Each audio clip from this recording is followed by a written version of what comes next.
Oi pessoal, aqui sou eu, a Sônia. E aqui é o Adilson. Nós somos desse canal Reflexão em Ação. Estamos começando hoje a nossa reflexão diária no Evangelho desse dia. Sábado, terceira semana de Páscoa, dia 7 de maio de 2022. Então, vamos começar nos colocando na presença de Deus, já começando em nome do Pai, do Filho e do Espírito Santo. Amém. Amém. Vinde, Espírito Santo, enchei os corações dos vossos fiéis e acendei neles o fogo do vosso amor. Enviai o vosso Espírito e tudo será criado e renovareis a face da terra. Oremos. Ó Deus, que instruíste os corações dos vossos fiéis com a luz do Espírito Santo, fazei que apreciemos retamente todas as coisas, segundo o mesmo Espírito, e gozemos sempre de sua consolação. Por Cristo Senhor nosso. Amém.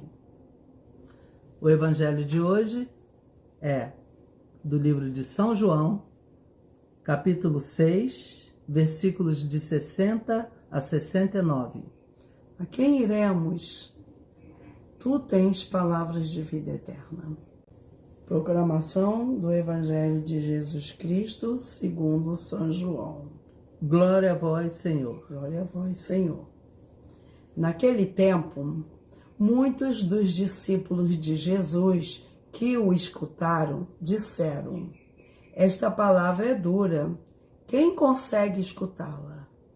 Sabendo que seus discípulos estavam murmurando por causa disso mesmo, Jesus perguntou: isto vos escandaliza?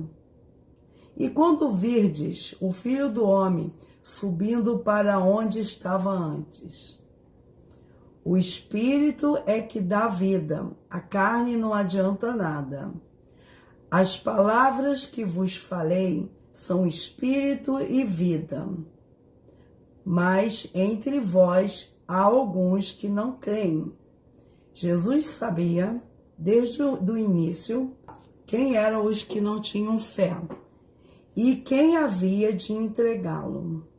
E acrescentou: é por isso que vos disse, ninguém pode vir a mim a não ser que lhe seja concedido pelo Pai.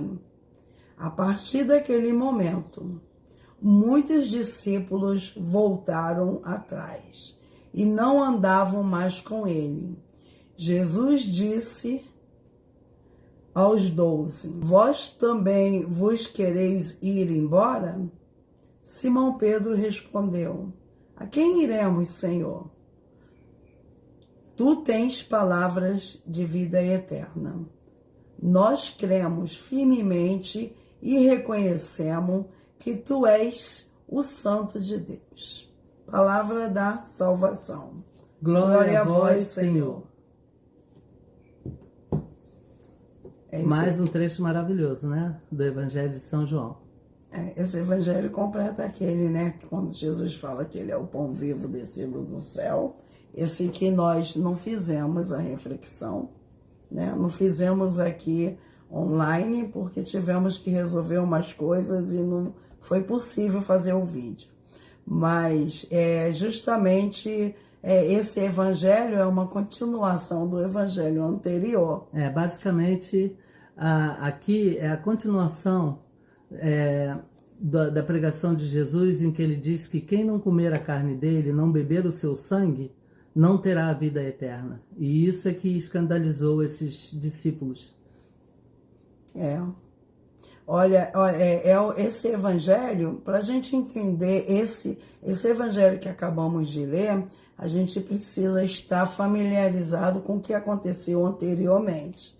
Então, eu vou fazer aqui a leitura do evangelho anterior. Evangelho de Jesus Cristo segundo São João. É o capítulo 6, versículo de 52 ao 59. Naquele tempo, os judeus discutiam entre si, dizendo: como é que ele pode dar a sua carne a comer? Então Jesus disse: Em verdade vos digo, se não comerdes a carne do Filho do Homem e não beberdes a vida, e não beberdes o seu sangue, não tereis a vida em vós. Quem come a minha carne e bebe meu sangue tem a vida eterna, e eu o ressuscitarei no último dia. Porque a minha carne é verdadeira comida, e o meu sangue é verdadeira bebida. Quem come a minha carne e bebe o meu sangue, permanece em mim e eu nele. Como o Pai que vive me enviou, e eu vivo por causa do Pai. Assim, o que me come viverá por causa de mim. Este é o pão que desceu do céu. Não é como aquele que vossos pais comeram, eles morreram. Aquele que come este pão viverá para sempre. Assim falou Jesus, ensinando na sinagoga em Cafarnaum. Palavra da salvação. Glória a vós, Senhor. Então, esse evangelho que nós acabamos de ler, ele antecede o que é da leitura de hoje. Esse foi o evangelho da leitura de ontem, sexta-feira, do dia 6 de maio de 2022. Então, hoje, a gente agora entende, né? Por que todo mundo foi embora, porque Jesus tinha feito esse discurso e eles não entenderam, né? Já pensou Jesus falar assim, eu sou o pão vivo descido do céu, eu sou comida.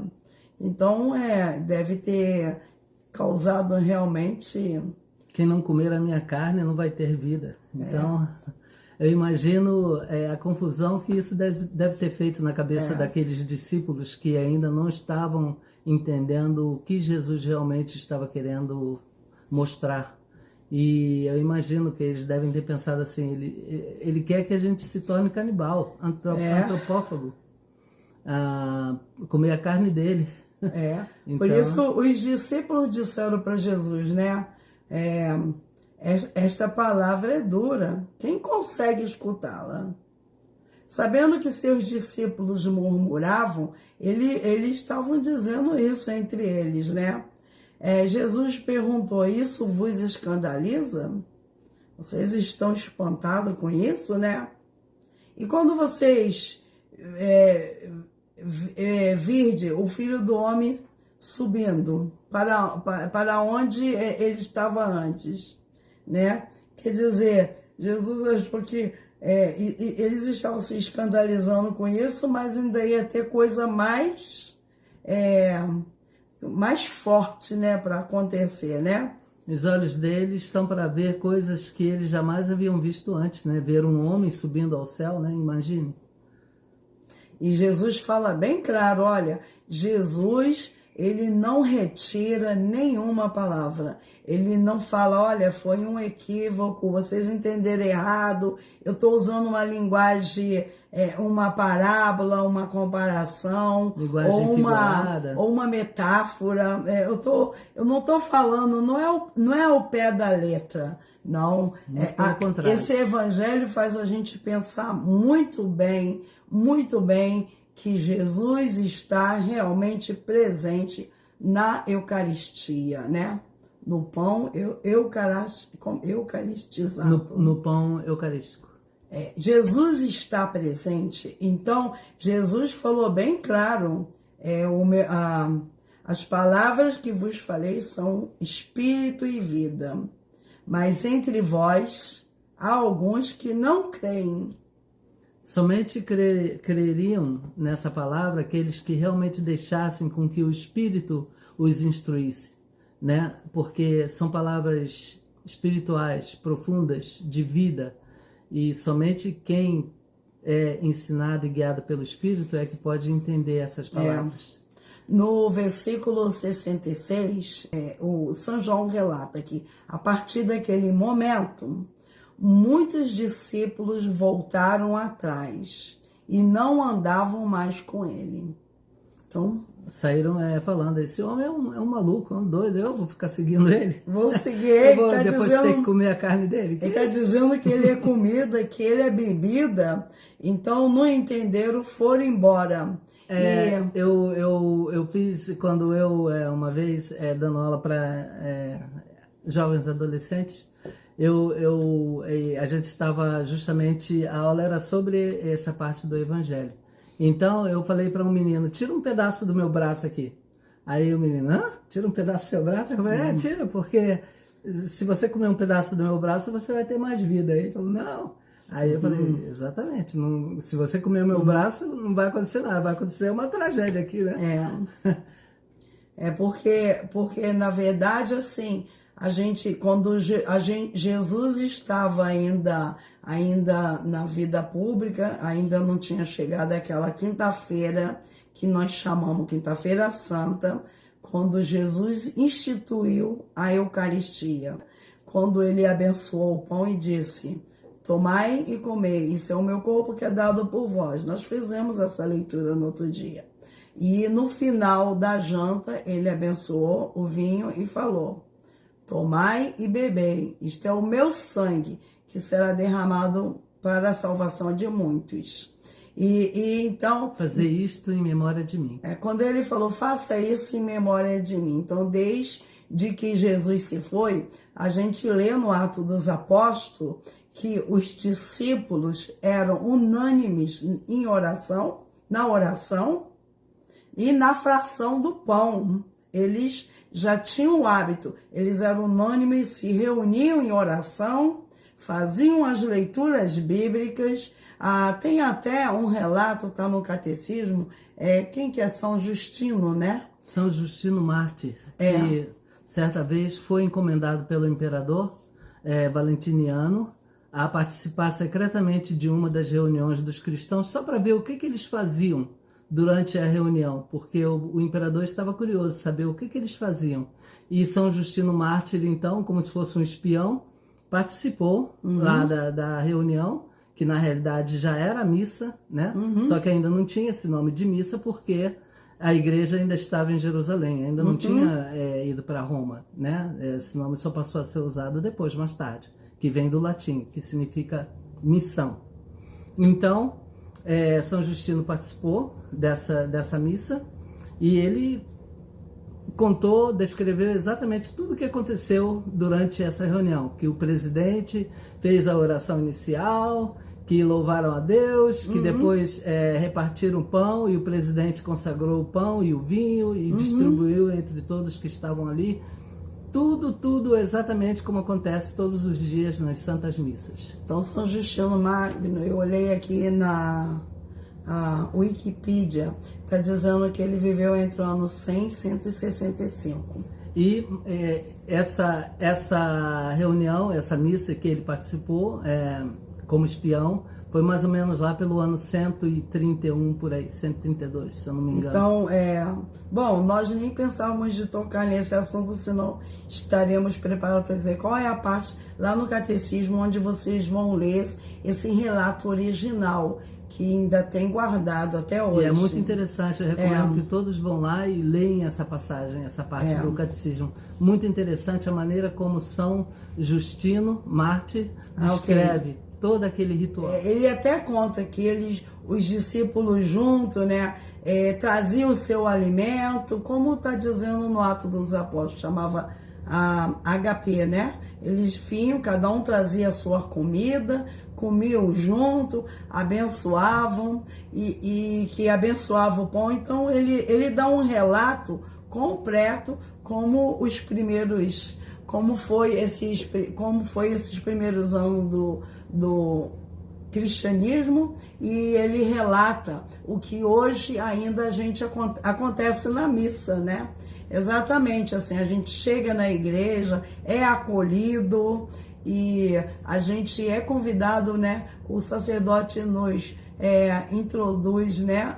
Nos acolhe, nos recebe e nos convida para um exame de consciência, para pedir perdão dos nossos pecados. Então a gente faz um ato penitencial na missa, aí depois desse ato penitencial o sacerdote. A gente, uma vez que a gente está contrito de coração, louvamos a Deus com o hino de louvor Glória, que também é tirado da Bíblia, né? Quando Isaías teve a visão, e como os pastores também, quando Jesus nasceu, que deram glória a Deus nas alturas. Então, esse hino de louvor ao Pai, porque uma vez perdoados, a gente então está com o coração contrito, leve, podemos louvar a Deus, né? Como diz São Paulo, podemos levantar nossas mãos sem ódio e sem contendas. E aí, depois vem as leituras, depois vem a explicação sobre as leituras, depois confirmamos a nossa fé com com o Credo dos Apóstolos, que nós falamos num vídeo anterior, o Credo Apostólico, e daí toda a Eucaristia, todas as orações eucarísticas, toda vai para o ponto máximo, né, o ápice, que é quando o sacerdote vai invocar o Espírito Santo sobre o pão e o vinho, quando ele vai fazer a imposição das mãos e pedindo a Deus que derrame o Espírito Santo, para que aquelas oferendas que nós oferecemos a Deus, como Jesus fez, Melquisedeque fez, o pão e o vinho, para que aquilo se torne no corpo e sangue do Senhor. Ele faz o sinal da cruz. Então, naquele momento, nós católicos temos a certeza absoluta que o Espírito Santo veio sobre aquelas ofertas, a partir daquele momento se tornar o corpo e sangue do Senhor, sem perder a substância. Por isso fala aqui transubstanciação. Apesar de que não perdem a aparência, né, de pão e vinho, mas a sua essência passa a ser não somente o pão e o vinho, mas a carne e o sangue de Jesus. A partir daquele momento. Isso quer dizer, nós não podemos ver com esses olhos mortais, só com a alma, com a fé. Somente com os olhos espirituais. A gente acredita que se tornaram.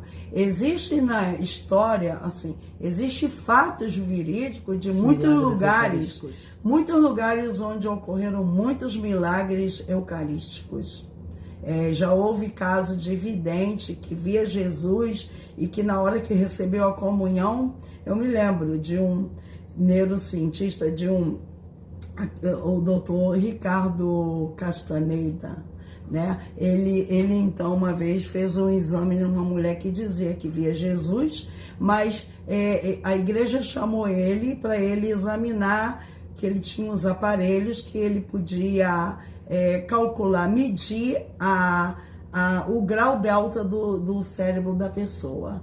E esse grau delta só se pode medir com alguém dormindo, que é quando a pessoa está num sono muito profundo. Mas essa mulher que era vidente, e ele estava acompanhando ela, mas Jesus não aparecia para ela enquanto ele estava presente. Aí um dia ele pensou, mas se Jesus está presente na Eucaristia, quando ela receber a comunhão, eu vou usar os aparelhos e vou medir as ondas, para ver se acontece alguma coisa. As ondas cerebrais dela. E aí foi que aconteceu. Ele viu, a mulher recebeu a comunhão, começou a sorrir como estivesse vendo alguém, mas quando ela recebeu a comunhão, ele disse que era impossível descobrir o que ele descobriu no cérebro dela, porque não era possível de uma pessoa acordada andando. E então, assim, um dos milagres, mas são muitos milagres eucarísticos que, se a gente quiser se aprofundar nisso, ficaríamos aqui umas 2-3 horas. Podemos pesquisar e descobrir, assim, Deus continua, através da história, nos dando muitas comprovações da veracidade da sua palavra. Através da história, Deus está provando ainda para aqueles que não acreditam, né? O milagre... E toda essa informação está disponível a todos. As pessoas que às vezes não procuram porque não querem. Porque quem procura vai achar. Quem procura acha. A mais famosa, mais antiga, que aconteceu no ano 700, de um monge beneditino que não acreditava, e até hoje essa hóstia e esse vinho estão guardados não tem nenhum componente químico para conservação dele, e todo ano... É um pedaço de carne que não se estraga. Todo ano eles se solidificam, o vinho fica sólido, e a carne está lá também, e já foi feito vários exames, descobriram que é uma parte do miocárdio, que é uma parte de dentro do coração e que é de uma pessoa viva, que tem todos os sais minerais, o sangue AB, então tem todas as proteínas, sais minerais, e que é um sangue de um homem do tipo AB. Então, e muito interessante que em todos os milagres eucarísticos que nós sabemos que já aconteceram e que continuam acontecendo, sempre é do mesmo tipo sanguíneo, do primeiro milagre. Bom, então isso é uma coisa para provar o que nós acreditamos, que Jesus está realmente presente, né? Como a gente fala, é corpo, sangue, alma e divindade na hóstia consagrada. E se a gente quer ter Deus na nossa vida, não existe nada melhor do que receber a Santa Eucaristia, porque é o próprio Deus que vai entrar, vai fazer morada no seu coração. Todo o seu corpo, toda a sua alma, todo o seu ser vai ser envolvido pelo Espírito Santo a partir daquele momento. Se você receber o corpo e o santo de Cristo de uma maneira... O corpo e o sangue. De uma maneira digna, né? Não podemos estar em pecado mortal para receber, mas mesmo que você tenha os pecados leves, veniais, que são perdoados durante a missa, na hora da Eucaristia você vai receber a graça. Deus vai entrar realmente no seu coração. Esses dois pontos são os pontos que nos divergem de outras religiões cristãs, que temos muita coisa em comum. A única coisa que nós não temos em comum é que nós, católicos, acreditamos na presença real de Jesus na Eucaristia. E nós, católicos, temos o hábito de confessar com o sacerdote. A gente confessa direto a Deus, a gente pede perdão. O que é tudo, na realidade, comprovado pela própria Bíblia, mas não podemos entrar nesses detalhes agora, senão nosso vídeo vai ficar muito longo. Nós acreditamos que, como Jesus falou para os apóstolos, quem vocês perdoarem os pecados serão perdoados, quem vocês reterem serão retidos. Então, Jesus tem uma passagem claríssima que ele falou isso. Então, a gente sabe que existe pecado que são graves, e quando o que faz o pecado ser grave, como ensina o catecismo, a gravidade do pecado consiste na consequência que ele vai causar. E um pecado grave, ele te desliga da comunhão com Deus. Por isso, vamos até o sacerdote. Mas eu posso mentir para o sacerdote, falar, não vai ter validade. Mas quando eu vou me confessar para o sacerdote e falo para ele, padre, eu pequei. Então eu vou dizer qual foi minha última confissão. Eu pequei, ele vai querer saber o que você fez. Olha, eu fiz isso, isso e isso. Estou muito arrependida e eu peço perdão. E ele vai me dar umas palavras de conselho, advertência, me dizer o que eu devo fazer. Ele, então, vai me dar o perdão. Ele vai me dar o perdão, e a oração do perdão que ele dá, ele fala assim, pelo magistério da igreja, eu te absolvo de todos os seus pecados, em nome do Pai, do Filho e do Espírito Santo. E vai me dar uma penitência, uma maneira que eu vou fazer para reparar. E bom, isso pra gente é algo estupendo, é muito bom, porque você sai leve, você fala assim, olha, eu estou perdoada, porque o padre te perdoa, não é em nome dele, é em nome da igreja. E foi Jesus que te deu a ele esse poder. Então, quer dizer, confessar com um padre, quer dizer, o padre representa o Cristo. Eu sei que Jesus está ouvindo minha confissão através dele, e o padre tem autoridade de me perdoar e me reconciliar com Deus. E isso é muito bom. Bom, então, para receber Jesus, para comer o corpo e sangue de Jesus, devemos de estar em estado de graça. Estado de graça significa Não que a gente já é santo nessa vida, nós estamos trabalhando pela santidade. A santidade é um processo lento, mas vai acontecer eventualmente. Mas, como está na Bíblia, né? Pode acontecer ainda aqui em vida, depende da gente. Que o justo peca muitas vezes por dia, e a gente peca, mas quando você vive uma comunhão com Jesus, existe certos tipos de pecado que você não faz mais, você não se sente, você não tem vontade de fazer, né? Uhum. Bom, então é isso. Jesus é o pão vivo e a confissão significa isso pra gente. Muita gente às vezes precisa ir num psicanalista, precisa ir no psicólogo, ou às vezes vai se confessar, vai abrir o coração para a pessoa errada que pode comentar sobre o que ela fez. E isso uma outra coisa. Os sacerdotes jamais podem falar o que você falou para eles. Jamais. Eles têm essa missão, ouvir e guardar, morrer com aquilo. Morrer com aquilo. Ele não pode falar nem em juízo. Ele não pode ser obrigado a falar. Então, totalmente confidencial. Então, assim, nós terminamos hoje.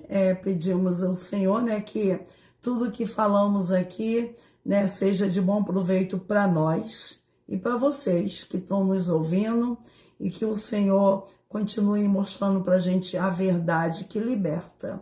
Amém. E que Jesus, que é o pão vivo, né, o nosso alimento, nos ajude, né, a ser fiel até o dia que a gente tiver que prestar conta para Ele da nossa vida. Que assim seja.